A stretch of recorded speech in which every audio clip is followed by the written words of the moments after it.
Actuellement, certains monastères, dont les moines venaient des pays de l'Est, sont presque vides, alors qu'ils comptaient au début du siècle des milliers de moines. Les monastères grecs, après avoir connu une diminution de leur effectif, voient aujourd'hui les vocations affluer. Quoi qu'il en soit du nombre des moines, les pèlerins ont continué d'y venir. Pour eux, l'hôtellerie est ouverte, la table dressée.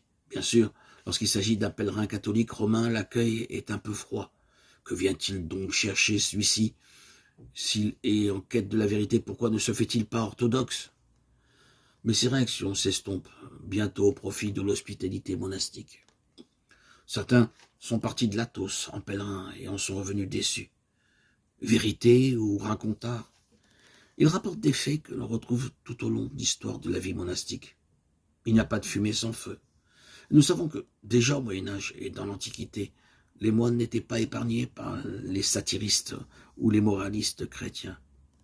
D'autres visiteurs, au contraire, reviennent de la Sainte Montagne avec l'impression d'avoir cohabité pendant quelques jours avec des anges, de s'exclamer sur la lumière de tel visage, sur la splendeur de telle liturgie, sur la beauté inouïe des sites critiques, et l'audateur risque fort de s'être trompé. Dans l'un ou l'autre cas, une démarche vraie de changement de cœur n'était pas la racine du pèlerinage. Jean-Yves Lelouch semble bien y être allé pour recevoir une parole. La gerbe qu'il en rapporte est tout autant le signe de l'authenticité de sa quête que celle des moines qui lui ont répondu. Ces sentences sonnent claires et rafraîchissent le cœur. À les lire et à les relire, nous voyons bien qu'elles ne sont ni une conversation œcuménique au sens classique du terme, ni une rencontre au sommet entre techniciens de la quête de Dieu. Il s'agit aujourd'hui, tout comme au IVe siècle en Égypte, de l'entretien d'un homme jeune qui a été saisi par le Christ avec des anciens qui l'ont précédé sur cette route. Ces anciens ne lui donnent pas des conseils magistraux du haut de leur sagesse, ni ne lui tendent la main d'une berge sur laquelle il serait déjà parvenu. Humblement, avec douceur et tendresse, il lui parle de la route, de sa beauté, de son âpreté, de ses périls.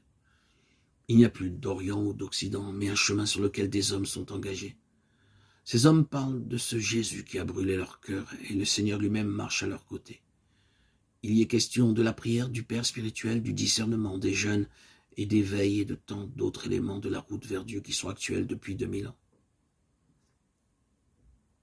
Ces paroles, parues dans la vie spirituelle, ont fait la joie et la nourriture de beaucoup de lecteurs en quête de Dieu.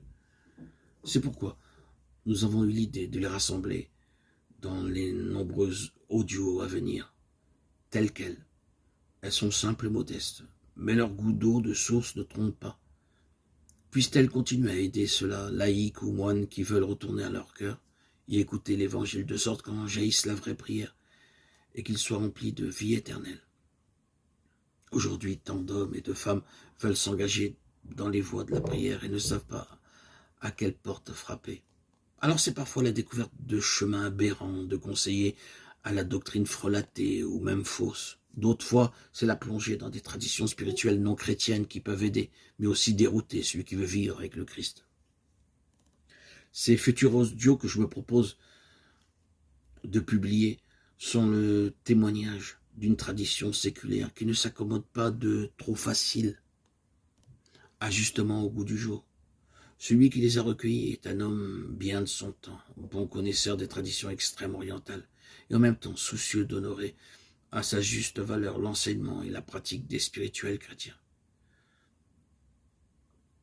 Il ne s'agit pas d'un reportage ni d'une étude technique que je vous propose, mais de ces entretiens dont les anciens moines avaient le goût et dont saint Jean Cassier en IVe siècle nous a donné un bon écho dans ses conférences.